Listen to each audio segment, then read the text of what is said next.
enjoying a little bit of cooler weather. Sure. Hey, Nicole. How are you? Thank you. Yeah, y'all have the very stylish. Yeah, I love your new little suit. Keep the circle on my back of my leg. For my cooking cake off.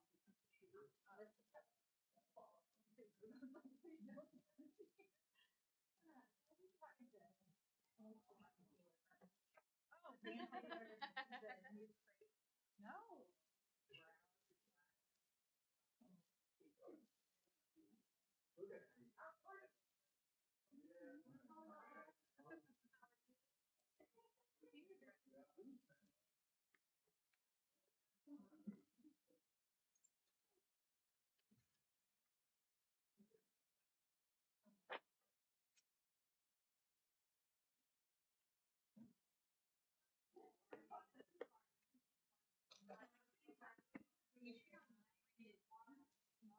Yeah, I know. I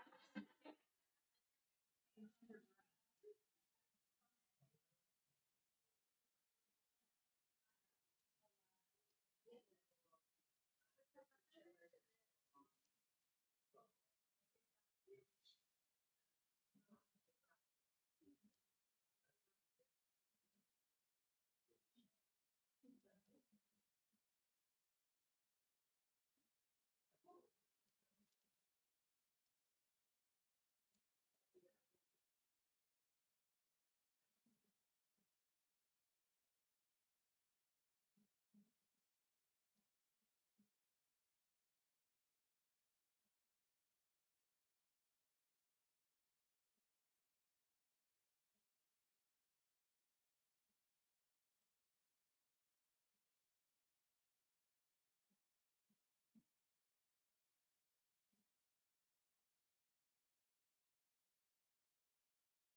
Yeah.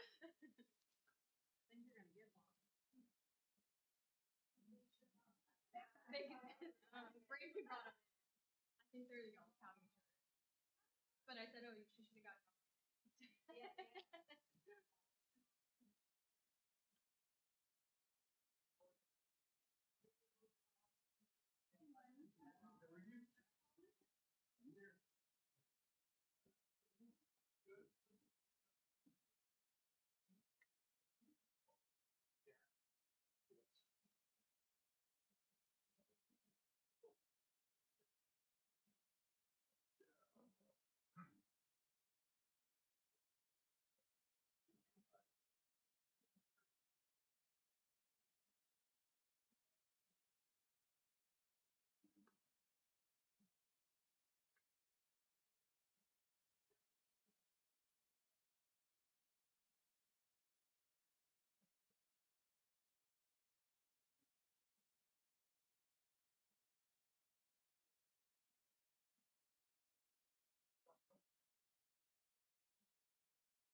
That last one always feels like an eternity.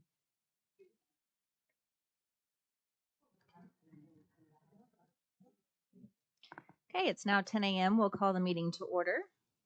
We'll start with roll call. We have Joe Blau with District 1, Jessica Clayton, District 2, and Dawn Cash with us from District 3. Notice the meeting was properly posted on September 11th, 2023. We'll start with number 1, approval of minutes.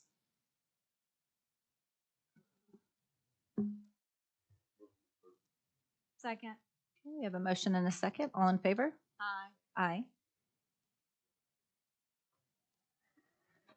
Okay, we'll move on to reoccurring items. Number 2, it's discussion possible action regarding policies, processes, procedures, and the status reports for ARPA. Oh, sorry, for administration of Oklahoma County grants programs. Nikki. Welcome. Good morning. I submitted you guys a updated grants watch list. And on the grants watch list, I included the categories that we previously discussed at the last P&G meeting. Other than that, I don't have any more updates unless you have any questions.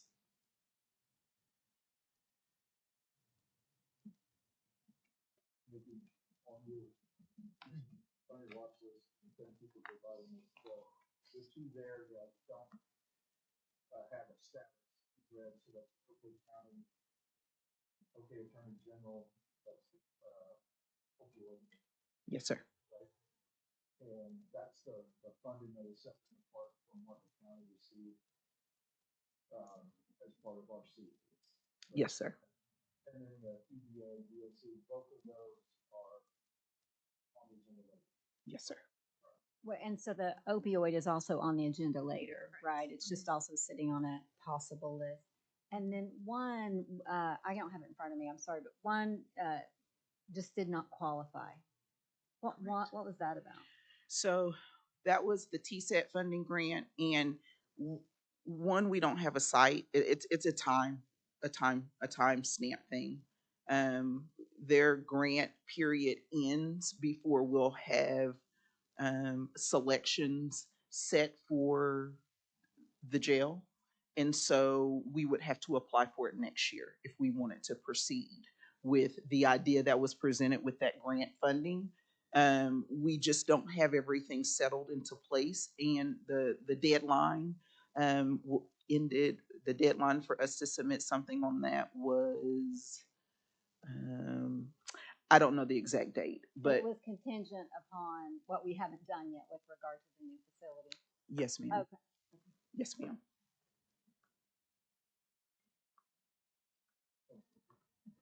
Okay, there's no other discussion on motion to receive or report. Second. All in favor? Aye. Aye. Okay, we'll move on to number 3, under departmental items, and I believe that we did not have any submissions for this month, so we will strike the employees of the month selection. On number 4, oh, we need a motion. Yeah, I get a motion to strike. Well, I'll move to strike. All in favor? Aye. Aye. And then number 4 is the discussion related to some of the grants that we were just discussing.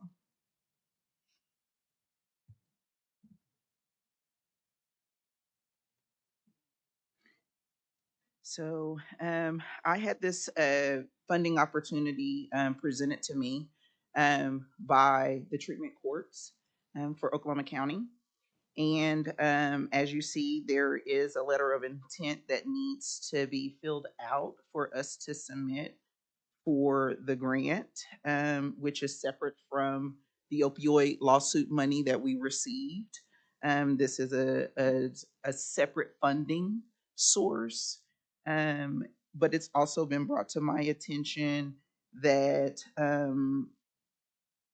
there might be other options for this. And so just looking for guidance. If I may. Yes. It's my understanding that initially this was put together, well, it doesn't matter anymore, but there had been some discussion of counties that were parties in those cases who have received funds not to proceed through this. It is my understanding that counties who were parties can now apply. It is my understanding that our council does plan to also apply as counties who received in the more traditional. I'm a party, so I've received a settlement, and now I'm also going to seek a portion of the state settlement, which this is to a degree. I don't think that necessarily precludes this application as well. I think it's worth discussing. But so I think in doing this, I think we should know that Oklahoma County would then be coming at the abatement board, I think, on dual tracks. Again, I don't necessarily think that's a negative, but I just think we should be aware that we're doing it as we do it if we choose to proceed in that way. Yes, ma'am. In addition to what you've just stated about doing a little more investigatory work on that dual track, I was made aware of a conversation that occurred yesterday late that I was unable to be part of, that there may be some additional interest in maybe some other methods of providing treatment out in the community using this set of funds. So what I would like to do, if possible, is consider this at a special meeting. I think, Nikki, what is your deadline on this? The 28th for the letter of intent.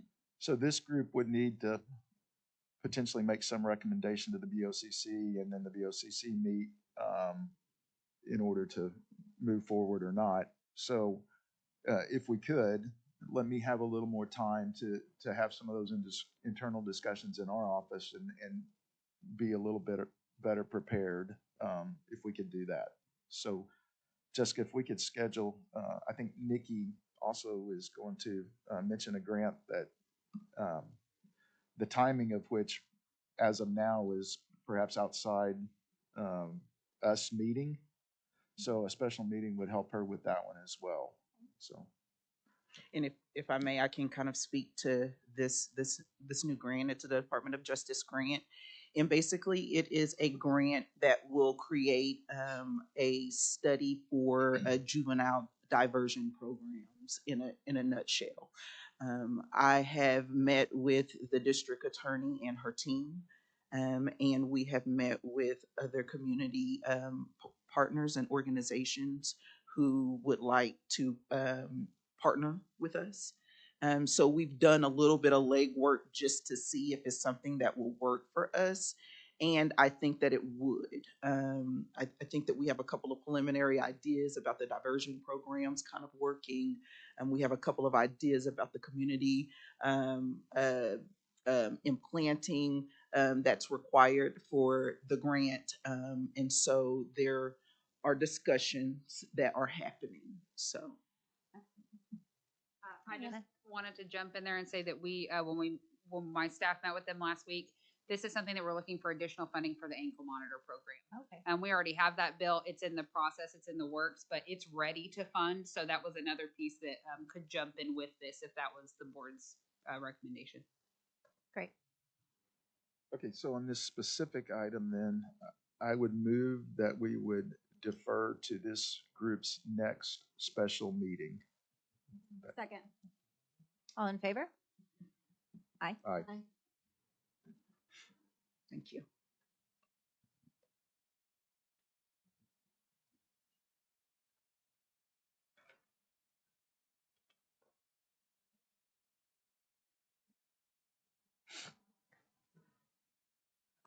Welcome, Hannah. Good morning. I apologize Number that this 5. is both on the same agenda item. I didn't mean to do that. But two separate pieces. One of them is on our construction ARPA projects. I realized when I was making sure I had all my compliance files in order and in speaking with Accenture and Chantel, I'm still listed as the project manager for our construction projects because Jamie is who originally submitted the requests for those. What I wanted to have clarified though was when it comes compliance time, I'm obviously not involved in how we're working with the owners reps and pieces like that. And I wanted some clarification on really more what my responsibilities were in it. We're working very closely with them. It's been a great process, great relationship. I don't have any concerns. I'm just worried about what I don't want to happen is it come compliance time and me not have receipts for the roofing materials, you know, or something like that when I'm listed as the project manager. And so I just wanted to get a little guidance on what, making sure that I'm doing everything I'm supposed to be, and that I'm not supposed to be keeping track of something that I'm not a part of the process for, if that makes sense.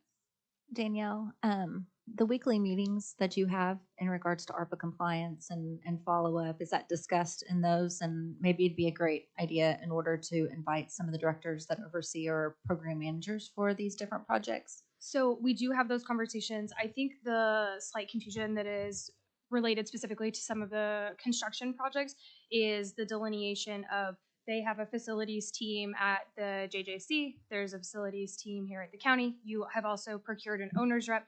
So we know that Hannah is not in charge of making sure each of those items that is a 2x4 or the light sockets are delivered. That falls within either the owner's rep or the county facilities or the JJC facilities. It's not directly on Hannah. But how that comes together is outside of our decision making. So whoever is in charge of that, whether it's the county or the JJC side, obviously they're both county, becomes a policy decision. And some of those are ongoing conversations between the owner's rep and the facility and engineering team here on site. But it does create a little bit of confusion for the other departments that do already have a team in place and who's responsible for that. So is it Estabrock when somebody shows up with materials to say, yes, these materials were provided, or is it going to be Keith, Stacy, or is it the owner's rep? Just kind of getting some clarity on that. And we don't have a say in who does that. Didn't we previously identify receiving officers for those ARPA funds? So it would be that person's responsibility, not in this case, Estabrock's, right? Yes, I don't know. Is he y'all's receiving on? So I know, and maybe Chantel can help me. I Yes, know that no. as far as like the receiving officers, those have been assigned, but as far as like day-to-day work, there's a lot, and we're happy to like do anything we need to. I know obviously Nick or Stacy and their team can't be there every day, and so we're happy to say, hey, yes, the roofers are here, this piece is working, this is happening. I just wanted to make sure, because I'm building my compliance files for our other ARPA projects like Task and Turnkey, and I know all the documentation I have for those, and it just concerned me that I don't have a need for the rest of it. Right, I get it. But that's a programmatic thing versus a capital thing. And I think Danielle referenced between White and Associates and Keith and Stacy, that would be the appropriate, and then the appropriately named receiving officers as well. That would be the group that should be responsible for the things that you're discussing. And I believe the receiving officers are different on each project. They're not for capital. Hi, Chantel. Sorry, there's a difference between our non-construction and construction ARPA dollars. They were set up in the accounting structure differently. So we were advised through, at the time, finance in the auditor's office, that we could only appoint 2 receiving officers for the construction funds. Only one has been appointed, and that's Lauren Atkinson from the purchasing office. What we have experienced so far is that when the roofing materials were delivered at Juvenile, Estabrock was notified, since he manages the facility, and Estabrock had to call Lauren. So Lauren had to drive out there. The truck left, I believe. It was one situation. They had another delivery, or they just had to get off the truck. And so she was able to work with Estabrock to make sure, what is this? What can you tell me what this is and how many it's supposed to be? What does the paperwork say? So they worked through that. And the question was Estabrock the right person to be there? Was Lauren the right person to be there? Should Hannah have been there? And I think at this point, we're just answering some of those questions. Yeah, so it sounds like the process worked good. Lauren was there.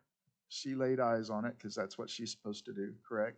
And if she had questions as to what she was looking at, then Mr. Estabrock was able to help her with that. But at the end of the day, she signed off on it, not him. She did. However, I don't think Estabrock was the one to be the one to do it. Is that the concern? Yeah, Okay. and I think especially like as we move through like the different phases of the construction projects, like as far as like, is this phase completed? Is it not completed? Do we move on to the next phase? And we've been That won't working be great y'all. with everybody. That'll be our owner's rep that does that. Okay, so for as far as project manager compliance purposes, it'll be owner's rep Stacy or Keith on the It'll be the construction county, projects, right. but not JJC. That's all I wanted to clarify. Yeah, I think that's accurate. Great.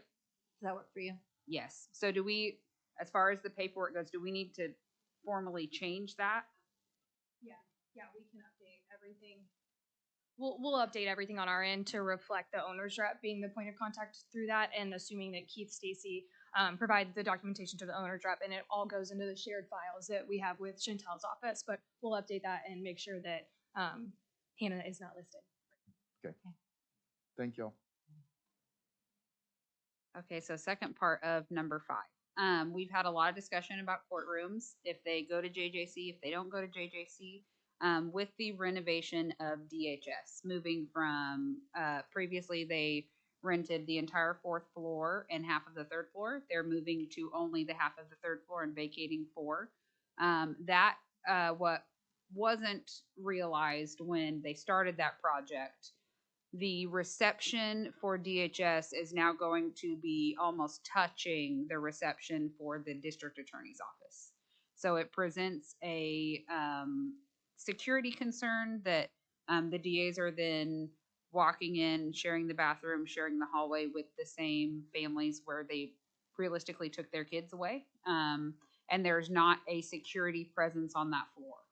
So Jackie Rivera is here with me from the DA's office. Some of you guys had specific questions about that, but they are requesting if they could be relocated to the 4th floor. Okay. The area that would work for them would work for their staff.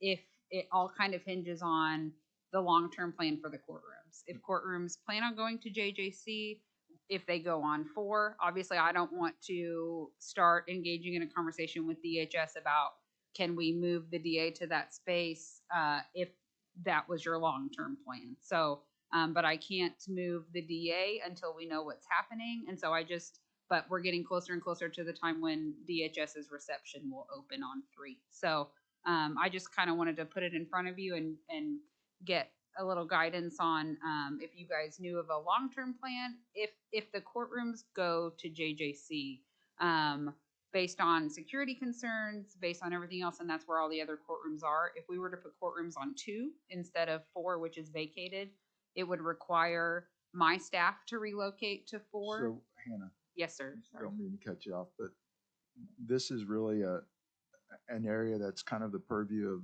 the infrastructure committee. So Okay. if we could put this into infrastructure where we're dealing with all these other questions related to space, I think we would have some continuity. So that would be my request, that this discussion is held in the infrastructure committee. Okay. Would infrastructure be able to give me guidance on talking to DHS about the leasing? I thought that would have to be this board. I think we could. It's related to space. Okay. But Thank you for the update. yeah. I was I mean, it's unaware of all important. these different contingencies. So Okay. So we'll just have further discussion in infrastructure. and- put it Thank on you. in infrastructure. Okay. I will do it. Thank you, Thanks, Hannah. Hannah. Anything else? Nope. Okay. Thank you for your time.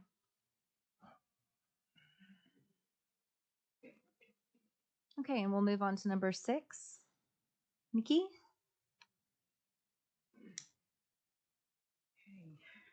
Lastly, guys, for me, this is a funding opportunity that was presented to me by Accenture, and as a partner, kind of helping us put everything together. They've really helped a lot with that.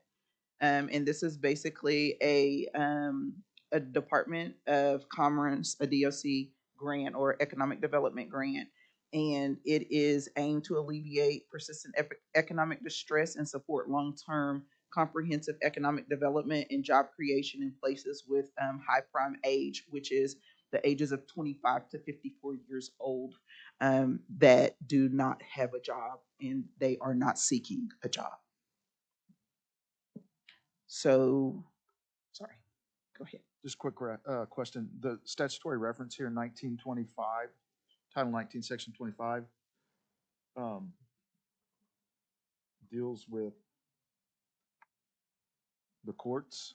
Do you know what statute you were referencing? That should be in reference to the funding, ARPA funding grant is the statute that I was referencing. It should be 19, section 25.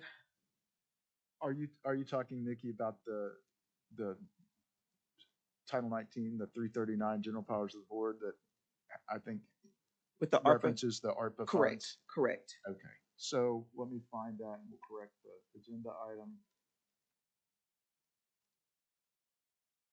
Because the 19, section 25 that is in the agenda item is entitled given precedent in court. So, No.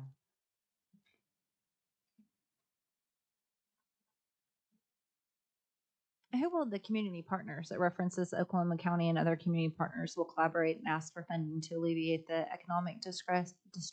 What other partners will we be working with in regards to this grant? So we have a workshop that we will be performing today where we've invited several community partners. Would you like to know who's reserved thus far, or just a Just to be general interested, idea? yeah. Workforce, the Urban League, a couple of industries from. That'd be great. And so some of these are very similar partners who applied to your ARPA grant and maybe it didn't receive funding or did receive funding for economic development. So far some of these are interested, they're coming today, but they haven't confirmed I absolutely want to be a partner. So that's my one apprehension about saying all the partners today. But we do have several of your economic development nonprofit partners. We have several from industry. So part of this grant is to say that you have industry partners that are willing to hire. We also have the state chamber that's very interested in this, as well as some other economic development partners. And I can share that list directly with you just because they all haven't committed. Don't want to necessarily say that here today. I just wanted to make sure we Yeah, had absolutely. identified some of those partners for the grant. And then is this similar, just Yeah. for understanding the process, to the ARPA funding, where if we receive the funds, then there's sub-recipient agreements that will be handled between those community partners? How do we provide the funding? What's the structure? So it's up to a $20 million grant. And so whatever the application that the community puts in, we would say these are all our partners on how we want to, as a community, solve prime age employment. And so we would sign agreements with whoever's decided, a couple of the economic development partners, industry, and have an agreement on what the program is. And then what kind of reporting is required with this grant? Is it similar to the ARPA reporting and compliance? I don't know that I've seen the reporting yet on this one in the webinars that we've watched, but would likely be similar. It's out of a slightly different agency, economic development. But this one, it's also a phase one approach. So you apply, here's our potential plan, but help us develop a better plan so that if we got the $20 million, how we would implement this in our area. And then you would get to phase two, which would be the implementation funding. Okay. And then one more question. go ahead. Emily. Yeah, I got a few. Who will be responsible for that reporting? Is that, since Accenture is helping at this time with applying for this grant, will you be responsible for the reporting looking forward, Nikki? Yes, I'll be the Okay. lead The on the lead, grant, okay. and so I'll be the lead agency. I would administer the grant. Yes. ma'am. Okay. And then make sure the funds are being used appropriately. Okay. That's all. Okay, so that statutory reference that should be in the item is Title 19, Section 339, Paragraph 29. All right, so move to amend Sorry. that. My apologies. I'll second that motion. All in favor? Aye. Aye. Okay, Jamie. So this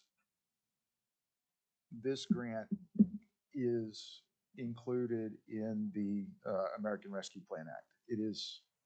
This was not in the American Rescue Plan Act. So the statute that we just referenced is CARES Act or similar funding. Yes, it came out of a larger package of COVID relief funding, part of the CHIPS Act. Okay, a follow-up Yes. relief package. Okay. Yes. All right. Okay, that's it. That's Thank all I you. needed to know. I have one more question, Jamie. So when you go in to apply for that, is that still through the process of with our funding that we have and the other grants that we've applied for through the Treasury, where we use? That same portal that we use Mhm. to submit reports. No, this actually goes through a different, because it's a different agency. So that one's coming through Treasury. This one's coming through the EDA. So when Nikki submits the application, it'll be through the EDA's application. Okay, just want to make sure there wasn't anything I needed to do. I to know, support. absolutely, to get back into the Thank portal. you. And so do you need a motion from us to proceed with at least phase one, or, okay, so I would move that we proceed with phase one of applying for this program. I'll second. Thank you. All in favor? Aye. Aye. Aye.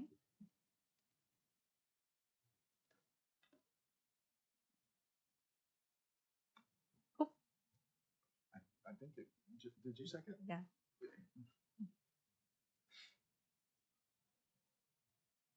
Okay, number 7 is a discussion regarding fire safety inspections for private party sector businesses within unincorporated areas. Hi, Eric. Hi. Probably the easiest thing to do is just kind of give a history of where we are with this and how we got to this point. So initially, the time that I've been here at the county, initially the state fire marshal's office was doing all the inspections in regarding to commercial, industrial permits, any places of assemblies like churches. They handled all the review of those plans, inspections during construction, everything from beginning to end. As time moved on, the county, we decided to get into the inspection portion of the construction process. Our inspectors are really set up to do residential inspections. They also do commercial and industrial, but it's just the inspections in regarding the building themselves. Over the years, the county has taken responsibility of small portions of what the state does, to where the state would still do the review of the plans. We would go out there and we would do the inspection portion in regarding just the construction itself, not fire, life safety, alarms, carbon dioxide systems, those type of things we did not inspect. So over the years, we've gone back and forth doing particular responsibilities between us and the state. Back in 2022, the state came to us and essentially said, if the county is going to do this, it's going to be an all or nothing type of situation. So the Board of County Commissioners in August of 2022 decided to take over the authority having jurisdiction in regarding fire, life, safety inspections. So now we do all of those inspections. So at this point in time, we work with 3 different private vendors to do these inspections. Essentially, as an example, if we have a commercial permit that comes to our office, we review the permit in regards to our regulations, in regards to the International Building Code, 2015 International Building Code. We look at our zoning regulations and subparts of that regulations regarding parking, landscaping, lighting, those sort of things. We hire a third-party inspector to review the plans themselves in regards to the fire life safety aspects. If they have fire extinguishers, exits, access to infrastructure in regards to fire hydrants, all of those things they look at in regards to the plans that are submitted to us. And we've been successful with that in regarding new permits that have come to us. Now, one of the things that we just started embarking into is this issue here, where we also are responsible for annual inspections of commercial, industrial, various occupancies that are in our jurisdiction. We put a list together at this point in time of all of those structures across the unincorporated area. We worked with the school system first, the Deer Creek school system, and we set up inspections with them to test just kind of the interaction between us and the third-party inspector, just to see if there was any issues in place. That test went well, had no issues. The inspector was able to get access to the schools that needed to be inspected, work with their personnel, did the necessary inspections. We got the reports. Anything that need to be corrected, the school system is aware of, and they're able to make those corrections. So now as we move forward, we're getting into where we're having to inspect private businesses, churches, those sort of things, to where we're going to have to contact those private property owners individually to let them know that the county has this jurisdiction now, and we're requesting to do those inspections. The issue that possibly could come up with that is we're going to send out a letter to these individuals making them aware. They're going to contact us to set up these inspections. We'll get with the third-party inspectors to go out there to do the inspection. But the issue becomes payment. We don't know the payment of, or the cost of these inspections is going to vary depending on the business that's being conducted, the size of the facility, various things. So it's not going to be an even cost across the board. So once the inspection is done, there's not really a mechanism in place to collect that fee from them. To where with permits, we won't issue the permit until the fee is collected. So that's the issue that's before you guys that we're asking for assistance is if we go out, we do these inspections, the property owner does not pay us, we're just looking for ideas to move forward of how we would collect this fee. Now we've thought about possibly going as far as if it was something that wasn't paid, maybe putting a lien on a particular piece of property. That's one idea that we've come up with, but we're just trying to get more input. A few questions, Eric. So previous to the county assuming this responsibility, the state was conducting these inspections. So it's a mandatory inspection on an annual basis per state statute. Is that Correct. It's an annual fire life safety inspection. Now, as far as what the state was doing or not doing, I couldn't speak to that, but it's statutorily required that some public entity, governmental body perform these inspections. correct. Okay. What statutes are applicable? And is there a fee structure set out within there, a maximum that can be charged? And we just need to establish some kind of sliding scale. What I mean, as far as what authorizations are we looking at so that we might be able to best come up with some suggestions? so in regarding the fee structures that we use right now, the third-party inspectors will utilize essentially use the same system that the state has. So it's based on the size of the structure, it's based on the number of hours it takes to review the plans, that sort of thing. Now, regarding annual inspections, that's kind of new territory. That's what we're trying to figure out at this point in time. It's based, essentially it's based on the number of hours that the person is on site conducting the inspection. From what I can gather at this point in time, based on the school inspections that were conducted, it essentially comes out to $50 an hour. But again, it's based on the size of the building, the systems that are in the building, those sort of things. So it's not a consistent total that would be applied across the whole spectrum of buildings that are out there. If Mr. Barnes, maybe you can help me. You used to do some of this type work, correct? In your old life? If a business failed to comply, I believe you work for City of Edmond, is that? If a business failed to comply or with allowing the inspection or failed the inspection, what was the process that the City of Edmond then followed? The process that we use, and this was through the fire, which we were doing the life safety inspections in FPA 101, which is what he's referring to, I believe. We had a process. We would do an inspection. We would cite violations or we'd cite areas that needed attention, obviously being very selective with our terminology.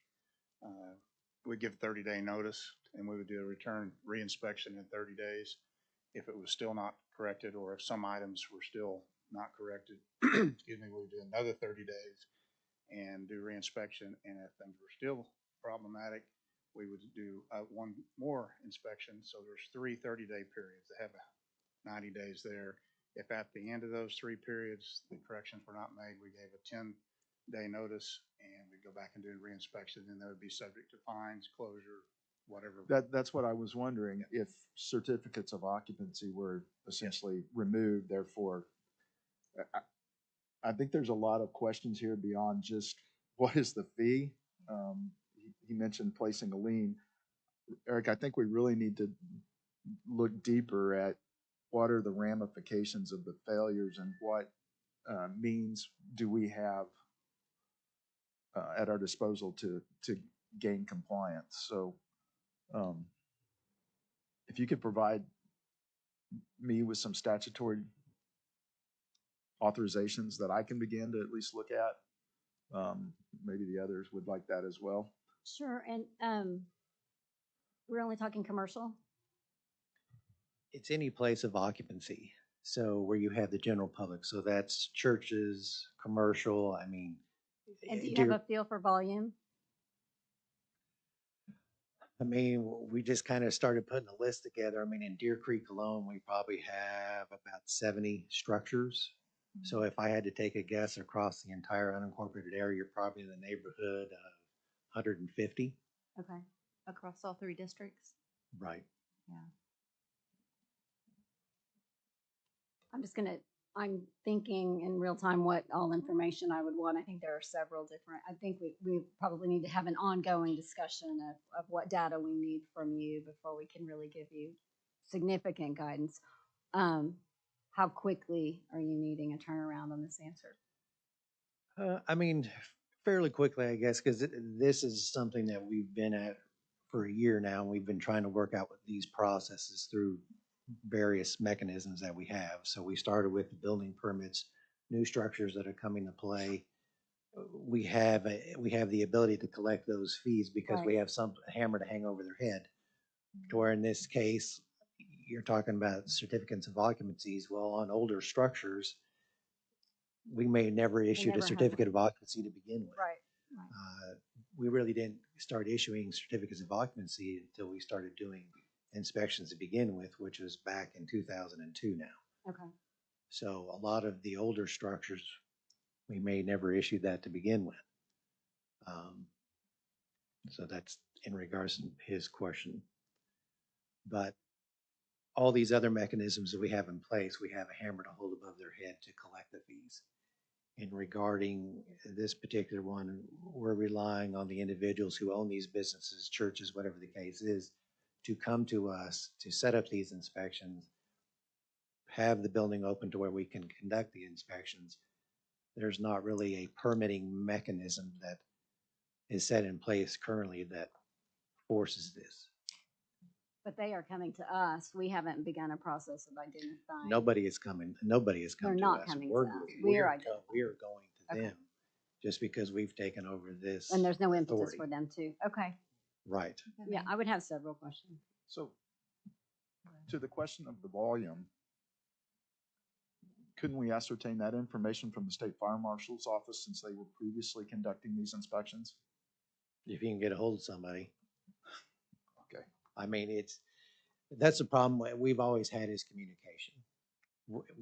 We've always gone back and forth with this particular aspect of our program. They have a severe backlog. I mean, we had a Right. gentleman I that get called it. us, so I mean. Do you have the bandwidth in your office? Do you have your team members, do they have the time and in order to fulfill all the responsibilities of handling Well, fortunately, a lot of collections the, and, tracking fortunately- and? well, I mean, a lot. unfortunately, we have a in-house permit tracking software that we Okay. use for our building permits. We're working with MIS now to add an additional component to that for this. But when someone comes with a new permit, we've just added that to it to where our inspectors don't review the plans. That's where we've hired a third-party inspector to review that. Okay. So that cost that is incurred, we essentially just pass that on to the person who's got the permit.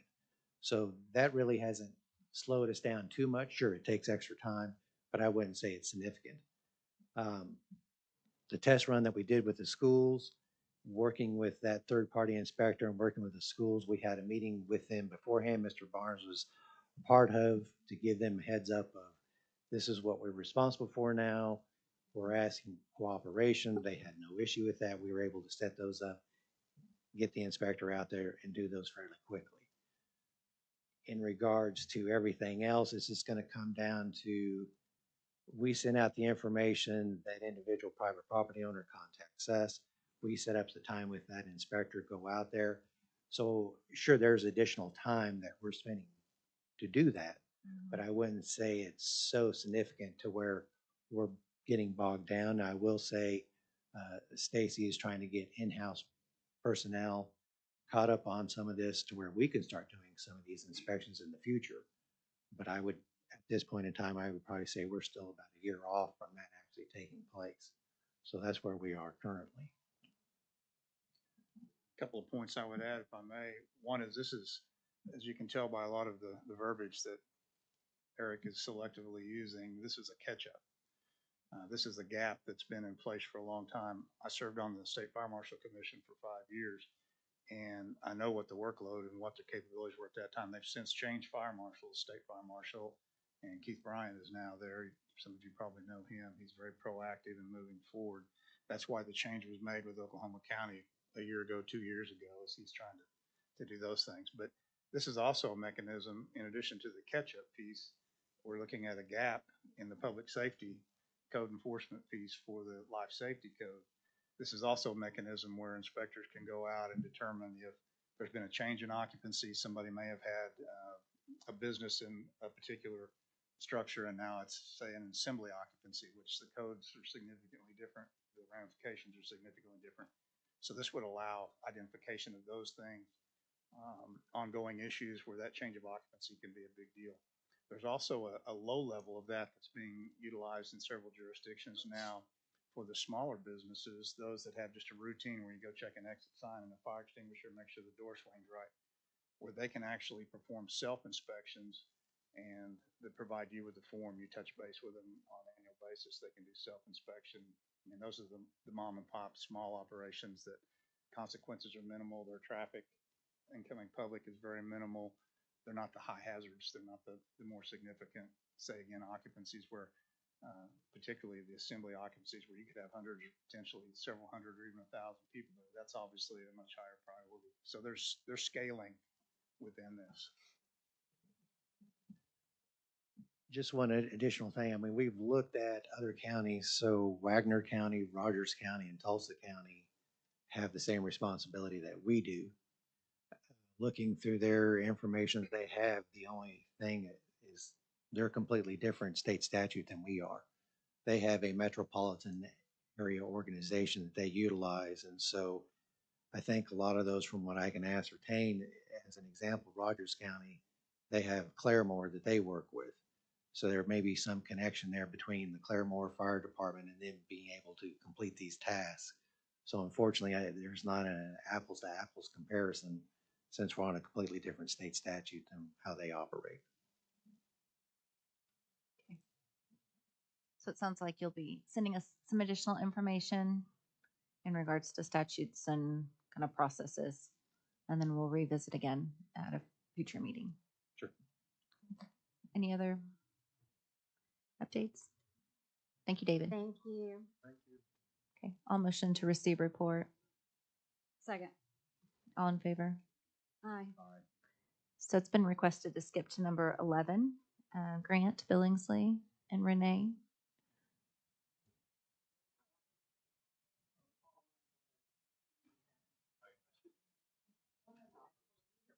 Oh, okay, gotcha. Good morning. Good morning. So a couple things. So this agenda item has kind of two sides to it. Instead of making two items, I guess I could have, there was one.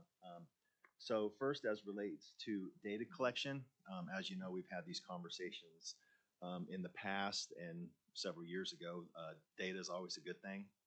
The more data you can collect, the better, obviously. At the last advisory board, it was requested essentially with the data we collect now to also add racial data to each category. Like I said in the past, we've always been promoting the more data, the better. I have requested data analysts in the past. I know on estimate of needs, I did request that for a position. And I think it might have gone to BET. I don't recall, but I know we've had those requests. So I wanted to bring that to you to let you know that was requested at the last advisory board. And also, as you know, we use the Connexus Cloud database to collect data. Over the years that we have used them, it's been somewhat limited to what they can provide us with, or what it provides us and what can be pulled from that database.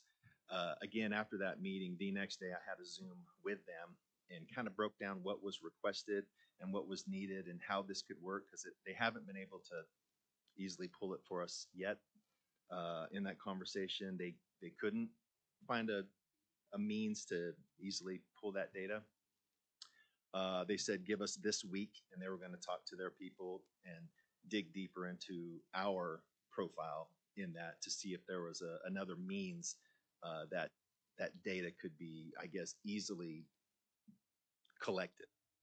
So that's where I am with that piece. And so, Okay. Let me make sure I'm following.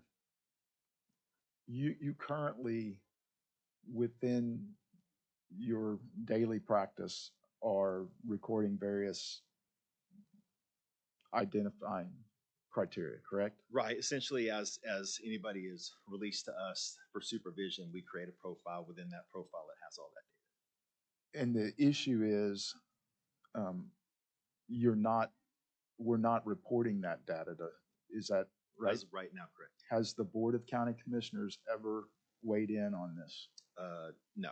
So the advisory board hasn't come to the Board of County Commissioners to request this? No, sir. Okay, all right.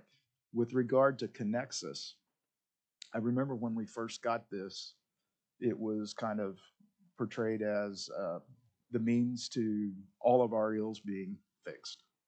And Right. I've sat in some conversations with you and Mr. Tardibono regarding data collection and Connexus' inability to work with our current system. Is that Right. a fair statement? Right. Yes.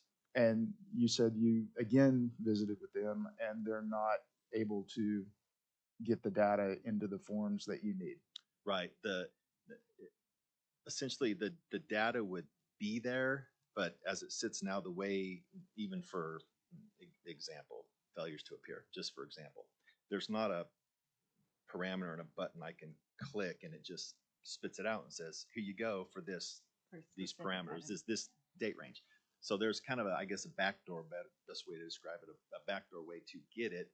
And it would essentially, it's like one page at a time with one individual's profile. And then you'd have to look and see, okay, their current status, FTA, OR, and then on a piece of paper, I tally that and then go to the next page and then the next page. And so that's the means to get it now.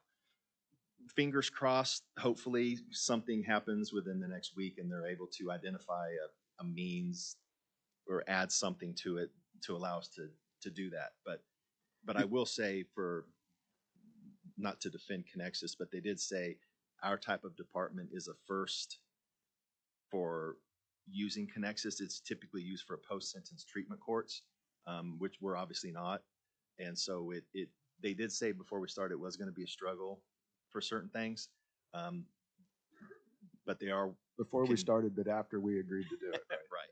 Right. Right. So Okay, Joe, are so- you alluding to that he needs to ask for, go across BOCC in order to gather that data? I'm not familiar.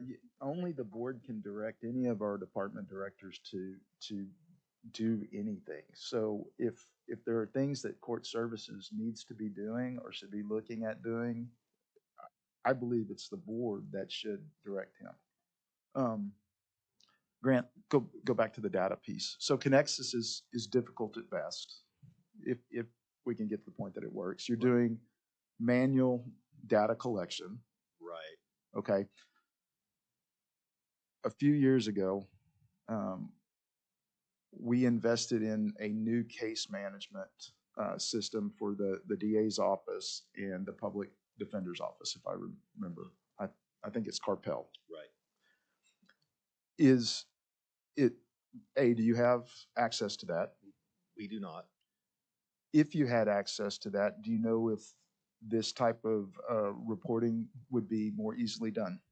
I really don't know. When it first came on board, we requested access to it, but I don't recall the exact reasons, but for whatever it was, we were not given the access to use it for whatever it's worth. So I really don't know the details of how it works and how it functions and what we could use it for. Okay. So that may be a possibility. is- Right, with some investigation into Okay. it. Right. And then if Connexus doesn't work, a case management system that we have already purchased wouldn't be available, we may need to look at getting a new provider then for. to That do would the- be more geared towards data collection. Okay. Right. And then we may need to look at funding those data, at least a data analyst. I mean, in the past, you've asked for up to 2 Correct. as well, Correct. Right. So because you haven't been funded for that. right. And I will say, during that time where that was requested, and it was several years ago, we've been looking at this and wanting to collect as much data as possible. It's been quite some time that I requested staff to help us do that, because as you know, we're pretty tapped out on the workload, and so obviously manpower is important. I will tell you, Tulsa County did add the data analyst to their court services, and they're very pleased and they're very happy, and it works great for them to be able to really dig into all the data that they have. May I follow up, jump in? We're saying data collection a lot, and what I want to clarify is what we're really talking about is data mining. Is that correct? We've collected the data. Can we pull that in a reportable way or Sure. efficiently report it is the actual question. Sure, yeah. Okay. Yes. And that was new to me. So the county purchased a case management system for the DA's office? And the PD. Okay, in the PD's office. Okay, very good. And so it's possible that data is sitting, duplicate data is sitting in multiple databases, and what we're trying to discern is how it can be mined and if it can be mined. I believe so. Again, I don't want to speak too much to Carpel and what it does, Sure. because I just don't. But I'd be more than happy to reach out to someone and take a look if you would like me to. And Jail Tracker too, right? We have Jail Tracker, which I may not remember this correctly, but Jail Tracker does talk to Carpel, right? Because doesn't it? I believe so. I don't 'Cause want to answer wrong. Essentially, all of this demographic information would start at the point of entry to the system, which would be the jail. And then those individuals then move into different aspects of the system, whether it's your pretrial program or at some point they're into the drug court and they're tracked through that means. So the jail, some of this is starting to come back to me now. We had long conversations with Mr. Tardy Bono regarding the data, that the point of entry being the jail was really the first place that we needed, and then we would look to supplement, if I remember from there. that somewhat correctly, right? And I believe this data is reported. Some of this data is mined in their system, but I don't know the details. And through Jail Tracker? Yes. I would assume so. Okay. So regarding because this was discussed at the advisory board, and the request was, just so you're aware, that beginning as soon as possible to start providing that data. However, I'm hearing here Next moving steps will be forward. putting it on Right. VCC. I'm sorry? So I guess next step in regards to the request of that additional reporting would be to put it across the Board of County Commissioner meeting for approval, and then proceed and Or trying to gather that Work with information. Connexus first. Yes, I Maybe, think and- you need to be able to come back and tell and everyone have what's some- available even, right? What can we get? How would we get that? If there's a cost, if there are resources, let's kind of look at globally, like what's available to us and what do we already have? And how would those reports work, et cetera. Okay. So hopefully your meeting goes well that you have coming up with them. Fingers crossed. That's the Mhm. hope. Okay. Anything else on that piece? No. Thanks for bringing that to our attention. Okay, and then next, I did want to, as far as the processes and procedures, at the subcommittee, there was discussion about, and just to give you a little background history, there was a request several years ago for our staff to be with Judge McCray. So during his arraignment, we would be there and be able to basically do the backgrounds, the NCIC checks, and the criminal history. So he would have it as he sees those people. That was discussed. It was quite some time ago in here in the subcommittees about that. However, again, manpower was the issue, and we were not funded for additional staff to be in there and do that because it would take quite a bit of staff. It is a lot of work and a lot of manpower to do that. So at that point, it was agreed that we would send a daily email with essentially those same people that we would have been working up that morning. And we do so every morning, and we send those to Judge McCray and Mr. Rabbits. So they have that information in the event they wanted to request more information from us or send them to us or use that criminal history to make pretrial decisions. And Grant, So- so I'm tracking correctly, these are people that are outside of those that you're allowed to essentially work up. Sorry, yeah, so correct? these are outside of the scope of people that we already work at. So we already would have worked, we call it work up, but the full background check, the interview and the full packet, those are already completed and delivered to all the judges And with a signature prior to what I'm that's talking about. inclusive of the NCIC Right, report. right, And- exactly. And that, those people that you're unable to do the full workup on, if you will, that is a statutory guidelines as well as guidelines issued by the Board of County Right, some of them Commissioners, are with, correct? for example, the BOCC and the presiding judge from, I think it's the 08 exclusionary crimes list. Those people, we would not have delivered to the courts. So these would be individuals that would not have been looked at the day prior, the day previously for a pretrial release from us. So this is information to help the courts make some sort of pretrial release determination on these individuals. And I think it's a great tool. I think it's a helpful tool. I just want to make sure you're aware that this was discussed, and the hope was to get funding for more staff to physically be in there and do this. However, it didn't happen. So we still are today, every day we send an email with those individuals, and just because really just because someone doesn't qualify or we don't work them up, we don't just throw them to the side. We still provide that information to the courts if they wanted to do that. And in addition to, we also send another email list of defendants in the jail that we are not allowed to interview because of their mental health status. So they're not able to pull them and for us to interview them. And even though that is the case, we don't just throw them off to the side. We send this list of all those names. So potentially some sort of services can be given to those people and a pretrial release instead of remaining in the jail.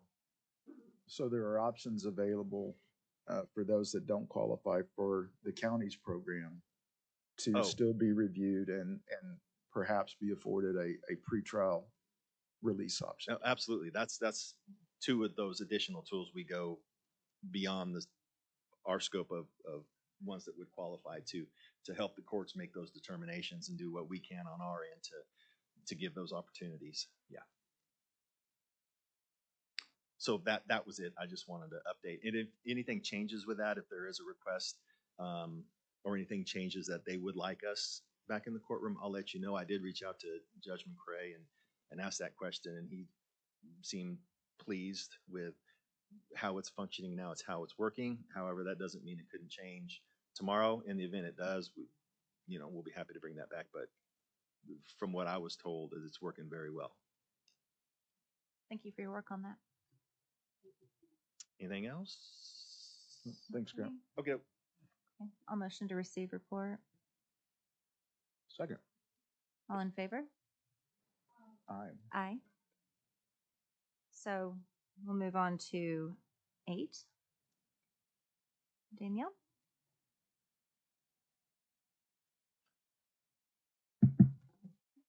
Good morning, or Morning. afternoon now.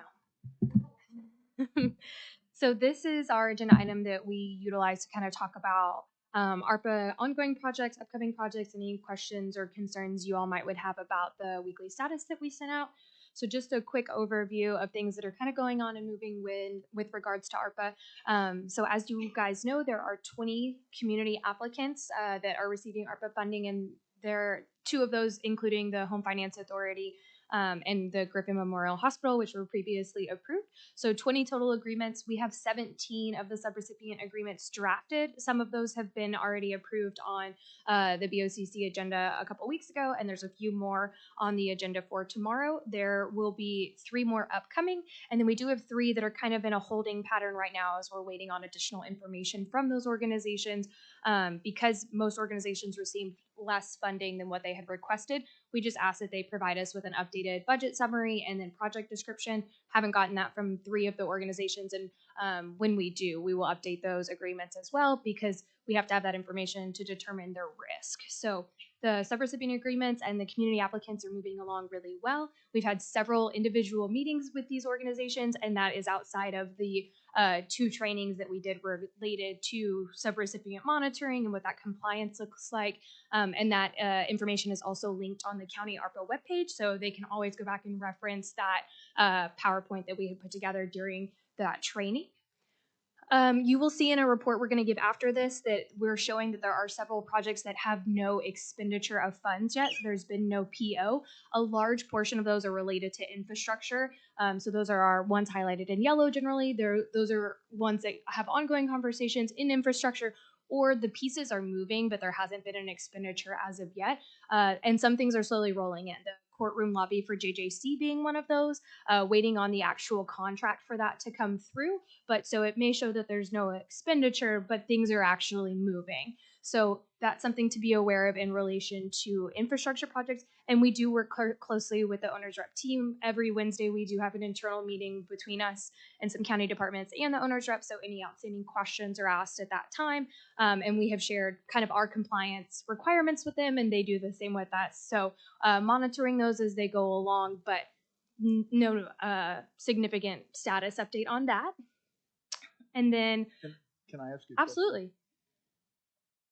On the infrastructure, like for instance, the PBA Emergency Operations Center, $6 million. It shows nothing's been expended, but haven't we entered into design contracts and architect firms? So is there just some lagging in the okay? Yeah. So the report that we're going to show you as well after this, what you'll see is all of the numbers that we're using are encompassed in the P&E report that went in July, and we will denote that on the bottom of that. So there's a little bit of a delay as well. Thank you. And we work with Chantel's office to get the updated expenditure reports and things like that. It just takes us a little bit to get everything fully encompassed. In regards to the subrecipients, the information that is required for them to be set up in the portal in order to receive funds from the county, they have to get EFTs and W-9s. So that information is being collected and shared with AP along with the subrecipient process. So as things are approved and added on BOCC, those agreements are going as well. Excitingly today, you'll see in some of the green items in the top and in the bottom, something that we're looking to do is a formal closeout of projects. So we have 12 county side projects and 11 detention center, which are subrecipient projects that we have no more expenditures on. We have completely completed their compliance file. If there's a written justification necessary, that is in the file as well. Validation of expenditures, of procurement, all of those pieces have come together. Of the county side, it's about $5,300,000 total in funding that was expended, and for the detention center, it's a little bit over $1 million. So those 23 projects we will walk through next and close out, and they will maintain the compliance files, and those will stay in Chantel's office in the OneDrive as well. But there will be no additional expenditures on those at this time. So unless you guys have any project-specific questions on these. Catch me up again. You said this is not quite up to date. Right. It's up to date as of when? Our next deck that we're going to walk through as well, we'll go through it. It's the end of July, encompasses through July 31st. Okay.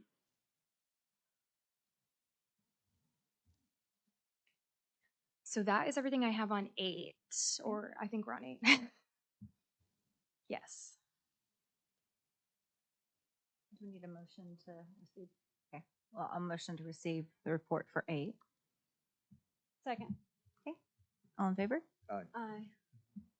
And then number 9. So this is going to be our closeout report, and it's just kind of a refresher for everybody on what the projects are that are being closed out. And you'll see kind of why we're using that July figure as well on here. Oh, there's normally a clicker. There we go. Thank you. So far in the county, there have been 80 total ARPA projects approved, 23 fully expended. Those are the ones we're looking at closing today. The remaining amount being that $2.7 million. Authorized by the county is $152 million so far. So that's kind of the projects that have been selected. They may not have an expenditure yet, but the funding has been allocated to that specific project. Expended total amount is at 17.1 million, and then the county does have 32 capital projects. So again, this is as of the end of July. Thank you. So this just kind of gives you another really good visual. This is what I was referencing on.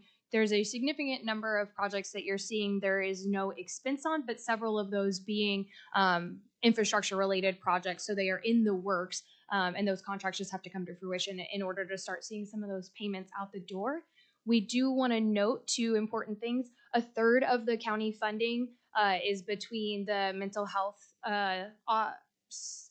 building that is going to be built. So that's $40 million, and that is part of that unexpended fund. So that's why that is so substantial as well. And then the second portion of that being so large is related to the court clerk moving and the DA's office moving, because that's a little under $10 million. So you're looking at about $50 million between those 2 projects. And then just as a general policy recommendation, we will suggest that in December of this year, if a project still is not moving or has no expenditure and is not moving, that the county would want to consider rolling those funds back and allocating them to something else, whether it be a community or other project, something to start considering in December. And we'll kind of put that deck together for you guys to let you know what hasn't moved and some possible recommendations as well. I think that's a great recommendation. Great. So this is just a quick overview. We haven't seen these colors in a while. Actually, Donna, Jessica, you may have never actually seen this slide before. So this is something that we used when we were approving projects. It just kind of helped show where things were at in the process. So originally P&G went through, we validated if things were eligible on the PMO side, and then P&G went through the ready and recommendation or recommend process. And once that was completed, it went to BOCC, who authorized, and we are doing the closeout report for you guys. We will also do it for BOCC, so we'll call the formal closeout tomorrow with BOCC as well. So that kind of follows, we used to have a really long deck that had a bunch of slides that looked different, so there was a lot of color coding. These are all going to be in purple today. They're in that closeout, and no escalated projects at this time either. So that's just a quick refresher. Has it already been added to the agenda? Yes. Okay, great, thank you. All right, so this is for the internal departments. I have in our deck broken up the internal projects and then the sub-recipient being the detention center. So on the next slide, you'll see our high-level roll-up. There are 12 total projects being closed, as I said, over $5 million that was fully expended. A lot of these being related to benefits and retirements, and then the county IT projects. I'm not going to read them off this list since we do have a slide for each of those. So if you want to take me to the next one, thank you. So this was the county disaster recovery hardware replacement. This was a one-time cost. The project has been completely validated, that the hardware was purchased. There are no more purchases. All the invoices are in the files. There are no ongoing metrics to track for this project. And so it will be completely closed out. And the intent of this, the funding allowed for replacing the end-of-life hardware at the warm and backup site locations. So thank you. This is for the second one. This was pretty straightforward. This was for county clerk COVID testing. Same thing, been fully expended. The tests have been used. Not much more on that. There are several related to COVID medical claims and benefits. These are broken out into different sections because they are based on different time frames. So this specific reimbursement was through February of 22 through May of 22. So it was a little bit over $1 million for medical claims, and we have validated those claims were paid out. And John provides us with no identifying information but we're able to kind of track that the numbers are accurate. This was with County IT, the Pantera system, which allowed for penetration testing for Oklahoma networks for any types of vulnerabilities. Something to note with this one, just like all the other projects I'm going to talk about today, we have validated that everything is in their compliance file, so I'm going to sound like a broken record. But this will have an ongoing KPI that we will report in the annual report. The KPIs have already been established. The department's aware of them. It was used in the recovery plan we submitted in April. So this is something we will continue to track as a KPI, but otherwise the project is completed.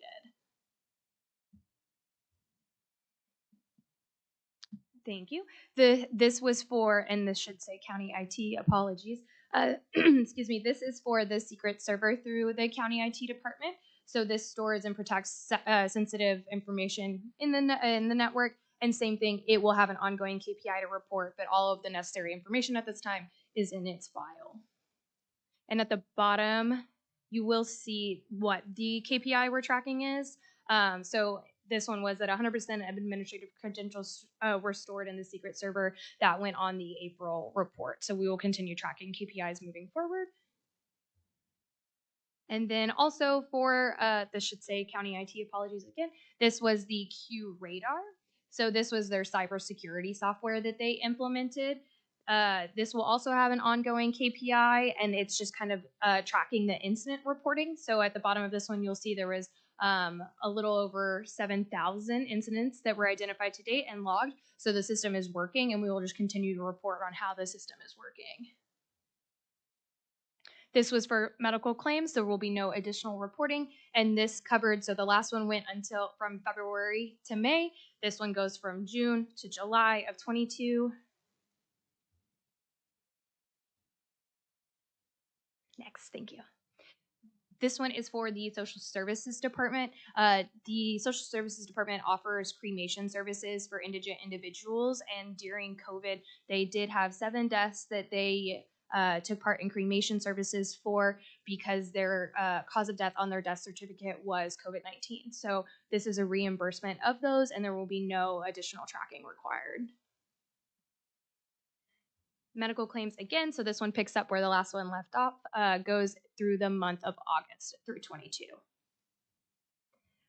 This was for purchase of laptops for the benefits department. There were 3 laptops purchased. This allows the staff to work from home and other kind of enhancements in providing services to the county. No additional reporting will be required. Medical claims again, picking up after August. This goes into September, so September 1 to September 30th of 22. And then the premium pay that the county received. This project is closed out as well. We have validated everybody has received their funding and how we are tracking that. And we really appreciate the clerk's office working so diligently on this project and making sure everybody got their funding. So this was a really exciting project, I know, for the county as well. And this will be closed out, and there will be no additional reporting required for that either. That takes us through all of the county side projects. Does anybody have any questions? I know a lot of that was probably very new information for 2 of you. I don't have any questions. Great. Lots of great Motion work in the to county. Close those projects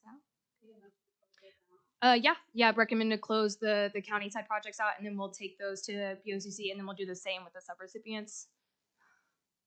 Did you move? Okay, I'll motion. Second. All in favor? Aye. All right. That takes us into sub-recipients. Right now, it's just the detention center that has projects that are being closed out. These are all reimbursements at this time. If we close all of these projects out today and then again tomorrow with BOCC, the detention center will only have 1 remaining project in the works, and that is their network infrastructure project. They are still only receiving reimbursements for that. They have to invoice the county to get reimbursed. And they will be receiving, I believe, their first reimbursement for that tomorrow. I think it might be passing through or sometime this week.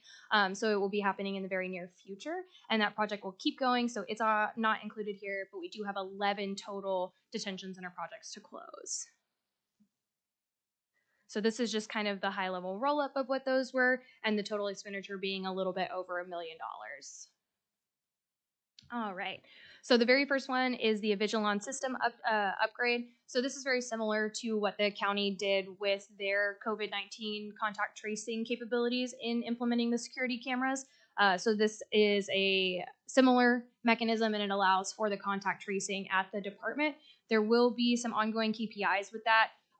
The first one was how many new cameras there were, and then the next will be kind of tracing how many contact tracing incidents are there and showing that the system is being used as intended. We will get a little bit into disposition rules at the end of this report, and this is very important in one of those, being that the software and any other equipment that the county purchases within final rule needs to align and continue to report on what it was approved as. So it was an eligible use for contact tracing, so must continue to use that capability. So we will continue to report those KPIs, and we'll go a little bit more into disposition at the end.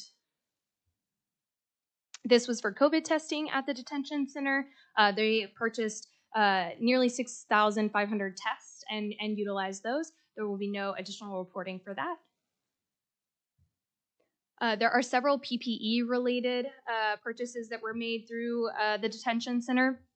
This one, that KPI is wrong. This one was for disposable face masks and disposable gloves. So that occurred through September of 21 all the way until March of 22. So that's part of why that number is so high. There will be no additional reporting on that either. Those are consumable products and have been used.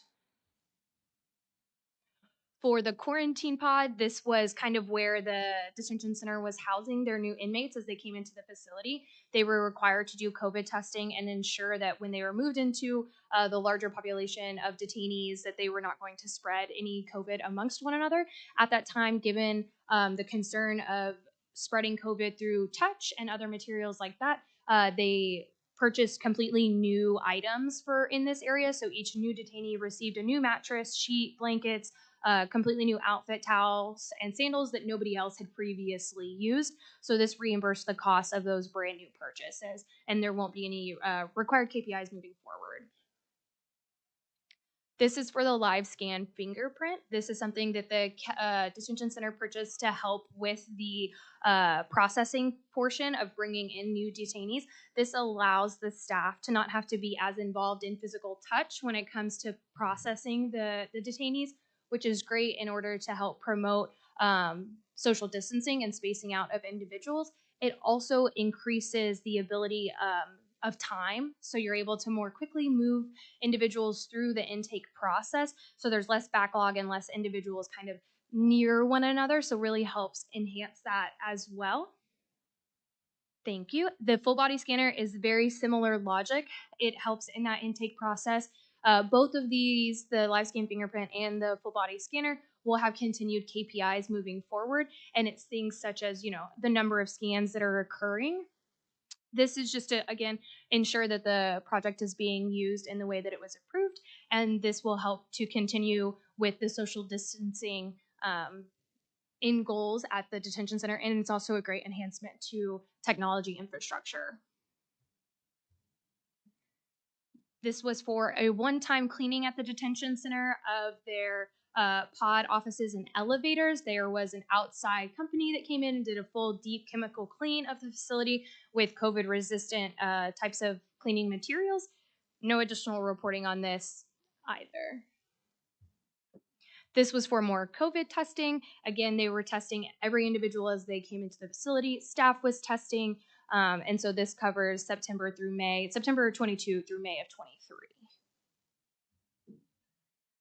This is another one of the PPE. So this was for another set of gloves that were required. They bought 130,000 gloves. So that was what the staff was using as they were processing people and making sure they were using them on a daily basis to protect one another. So that was a reimbursement, no additional reporting.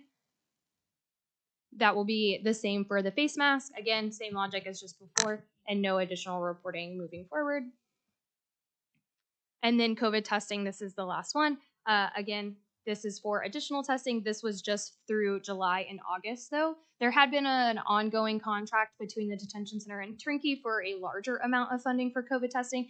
That contract has been canceled, so this only pays out what they paid for, and they were not issued the additional funds for that project. So that takes us through the closeout of each of those projects and kind of leads us into the disposition rule. So this is something I touched on lightly.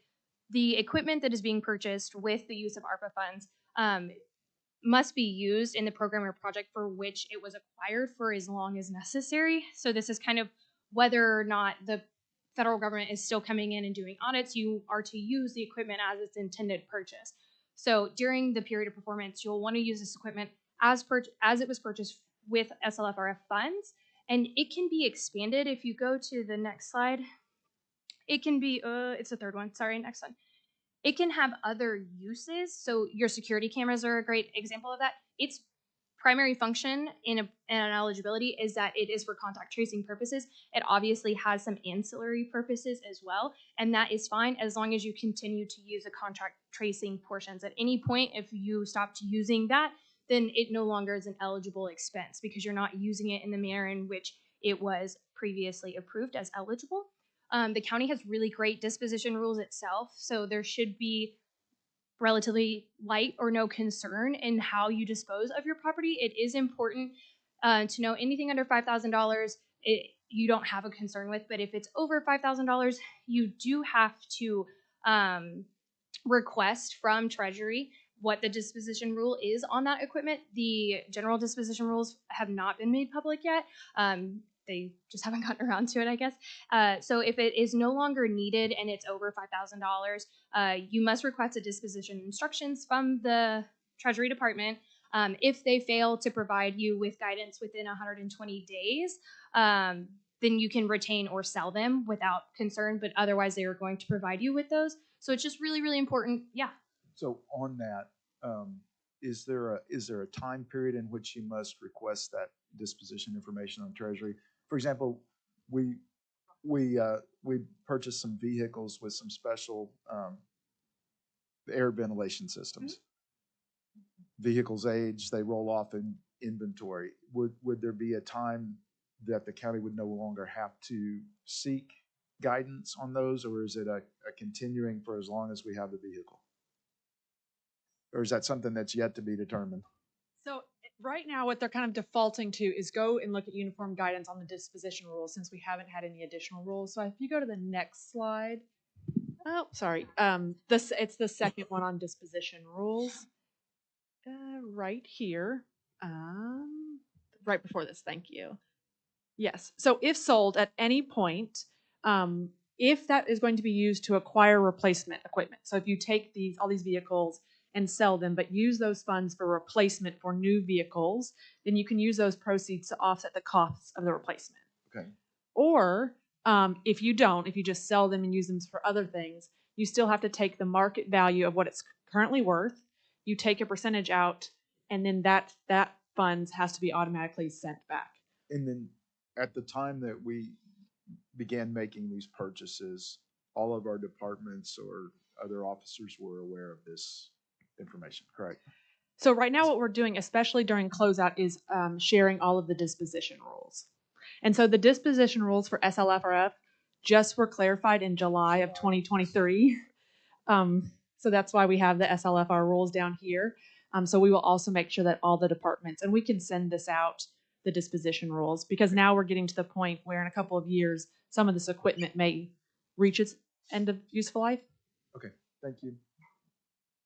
And then I did have one just kind of oddity question. Mm-hmm. On the 1080, I think it was 1088, Detention Center body scan, body scanner. Oh, I lost my slide, I apologize. There was some statistical information that was provided, like 21 through June of 23 was 30,000 something, and then you had a note down there, January of 23 through June of 23, it was 14 something. Should that have been a different date period on the second one, or are you just highlighting? Yes. Here.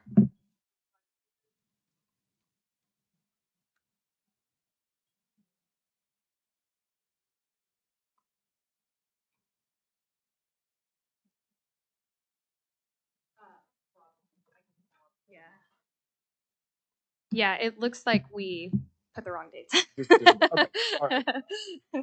I thought maybe you were just trying to point something out to us. Okay. No, we will get updated dates to you. That was it. Any other questions? Awesome. Okay, well, if you guys will motion for us to move these to BOCC for closure, we are good to go. Bless you. Yes, that's a motion. All in favor? Aye. Aye. Awesome. you for All the right, update. and now Jamie is going to walk y'all through some sub-recipient monitoring.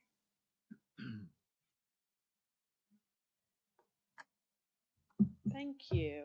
And then to share, and that's the next one, the calendar deck, on why those KPIs are so important is it does share that the county needs to show a way on how these purchases with SLFRF made the county better off than it was previously. So we tried to work with departments to identify either an output metric or an outcome metric. So ideally, Treasury was looking for an outcome metric. So on some of these larger projects, there are going to be outcome metrics on how public health is improved. And these you work with the departments on how best to measure that the county was better off after this implementation. All right, so now getting to the community projects, as Danny mentioned, they are 20 projects. What we've done up in the corner is that there's $8.4 million total. This combines your $4.9 million for the community partners, the $2 million for the home finance, and the $1.5 for Griffin. And so you can see the status of that in the bucket below. We have the 0.7 that still needs to be allocated for community projects. We have the $2 million that has already been transferred over to home finance, and the 5.7 that we're working through right now to get all the subrecipient agreements signed so that can go out the door. And then, go up. Sorry about that. Thank you. And then, so of all of your subrecipients right now, or of all of your community projects right now, you have 18 in the low risk category. We have 2 that are most likely going to be in the medium risk category. I will get to those in a little bit. They have not finalized their subrecipient agreement, so we're still working through what risk they'll be categorized. So 13 of those have gone on to BOCC, 12 have the EFT forms. The reason the difference between the 13 and 12, you have home finance that already had that form. We have 3 that we're going to talk about that are awaiting some type of information. 1 contract already signed, which is the home finance, as well as that 1 group that has received funds. Any questions before we go on? All right. So then these are batched together. This is the one organization that has already been paid, the Home Finance Authority. We'll go to the next one. These are the 7 that were on the BOCC agenda last week. The only one that we have not finalized getting the subrecipient to sign their contract is the Hope, and that was because of a procurement they was made prior to the contract. So we're making sure and writing validation to show that that was competitively procured. And if they can't competitively procure it, why they couldn't competitively procure it. And the reason is we want to keep that in their compliance file and get that all validated before we put it in before they sign their subrecipient contract. So we'll go on to the next batch. These are the 5 that will be on the agenda coming up.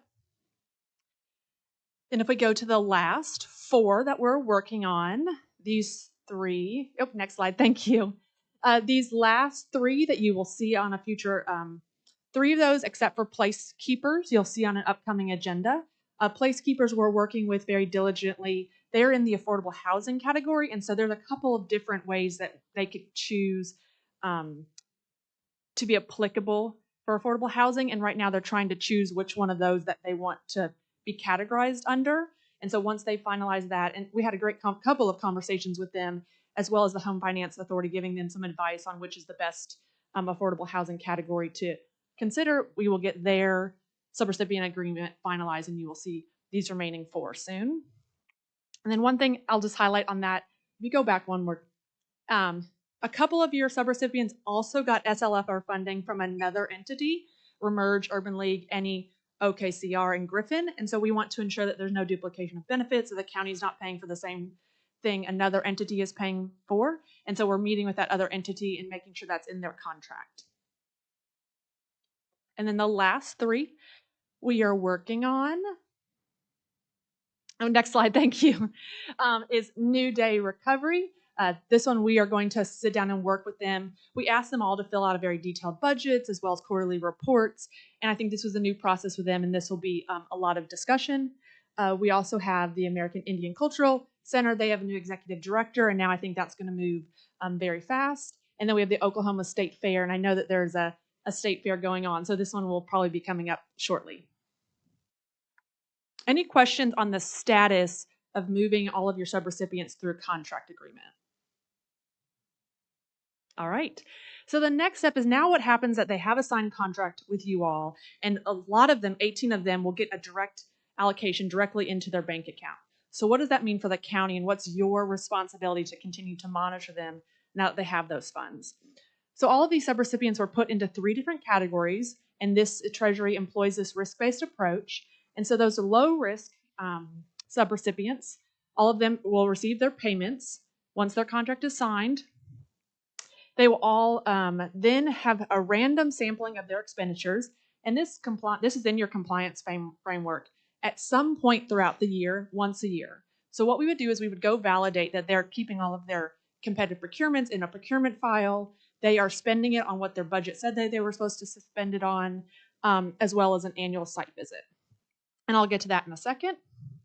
The 2 that are in your medium risk, they will only be eligible for reimbursement only.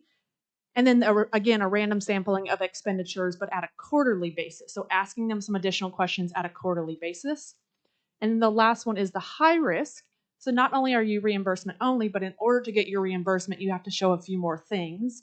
You have to show that you got the requisition, a purchase order. You have to show a proof of payment so that it actually left your bank account, that you actually have paid for it.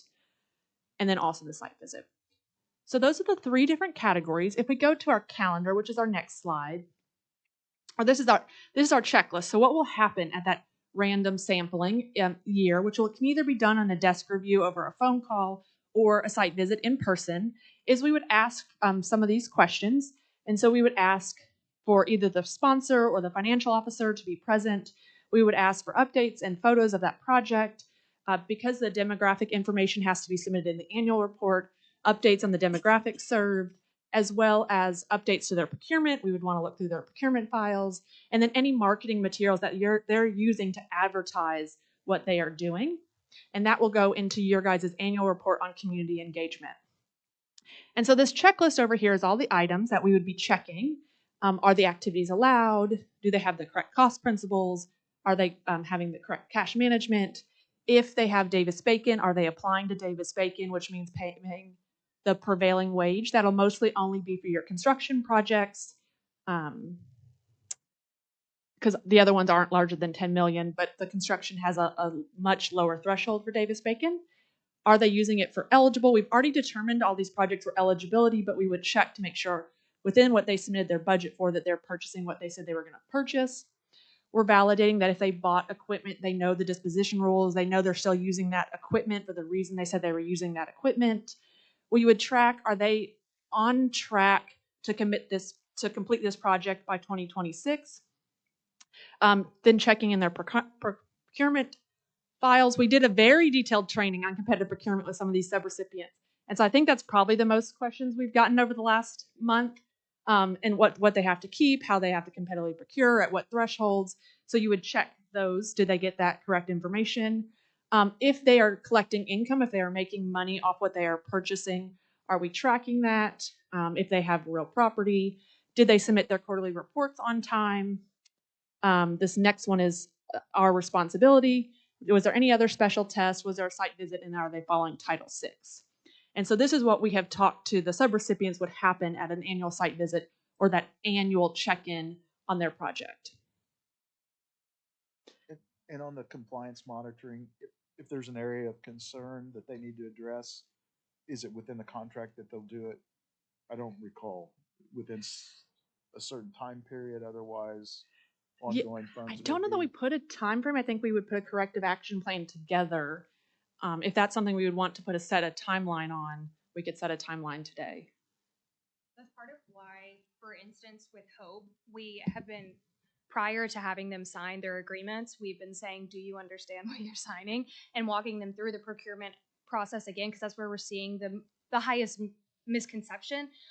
So in that instance, this was intended to be a reimbursement to that organization. They had already procured the materials, and it's something that requires generally three quotes and things like that. So that's something that have caught on the front side because that's the only organization thus far that has an expenditure. So now we've walked them through the sub-recipient agreement. They have done the training, and they obviously have an open line of communication to us at any point in time. So they have not made any expenditures yet, so there should be no issue in this moment. We will be doing quarterly compliance trainings with them again, just to say, like, here's a refresher. But we don't have a date in the sub-recipient agreement that says you have 60 days to correct this or anything like that. But to Jamie's point, can certainly add it. And so either a 30-day or 60-day to respond to the corrective action plan, I think, would be recommended.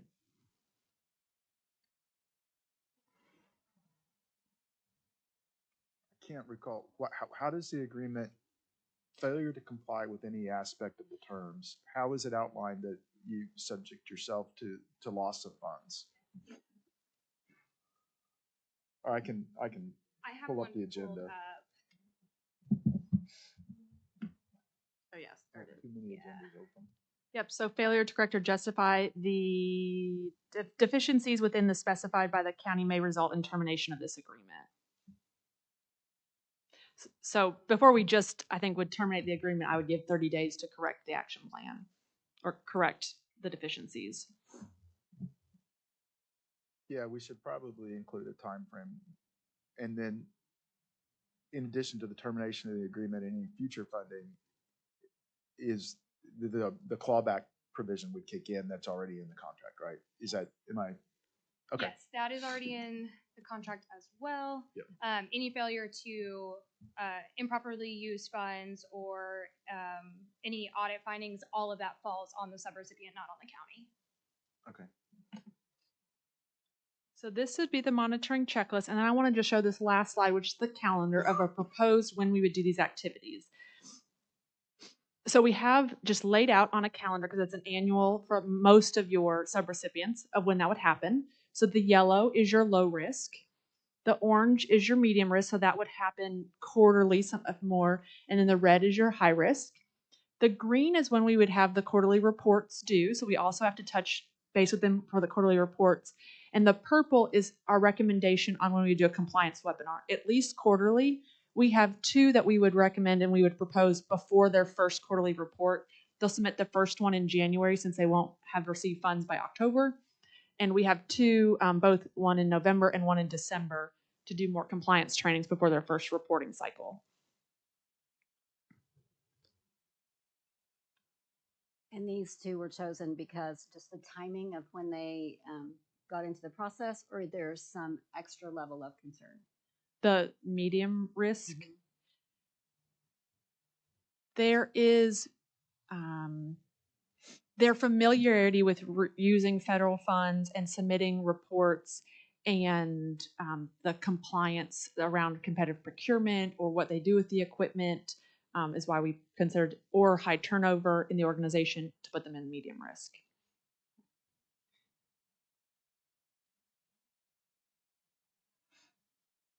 So this is the holistic picture. The next couple of slides, if you go to the next one, just walks through. We've got the low risk projects.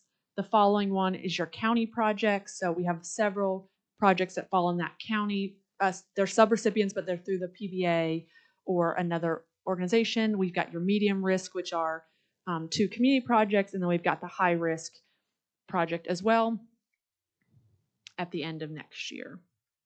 I appreciate the calendar and tracker. That's a really great way of handling it. Absolutely. So that walked through the status of where we are on all of your community projects and all of your subrecipients. Just wanted to give you kind of a high-level view of what's going to happen now, that most of this funding will go out the door in the next month or 2.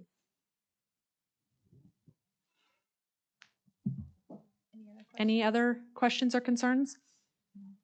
I'll motion to receive the report for number 10. All right, thank you. Jamie, if you'd like to stay up here, I do have a question. Yeah. All in favor? Aye. So I'd like to revisit, I believe it would be number 8, in regards to talking about the administration of the Oklahoma County ARPA funding allocation. And so I believe from my understanding, our contract ends with you this month, here in Yeah. September. You need to reopen that. So, okay, Yep. we're gonna reopen, There's a motion. number 8. All in favor? Aye.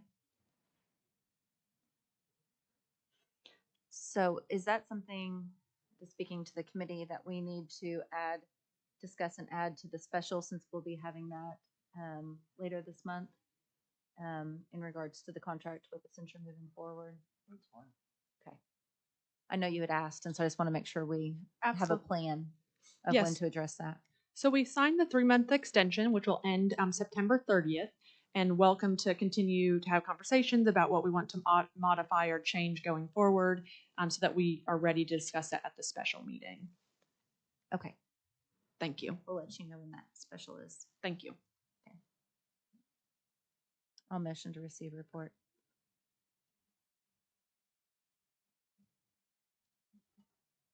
Have a second? Second. All in favor? Aye. Aye. Okay.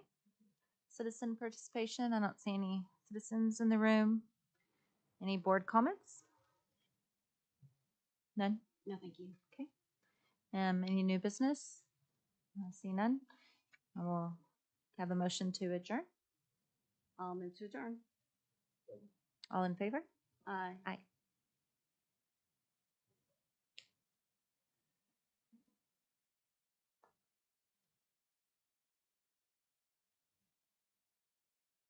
Do you need me to hit the motion button again? Did I?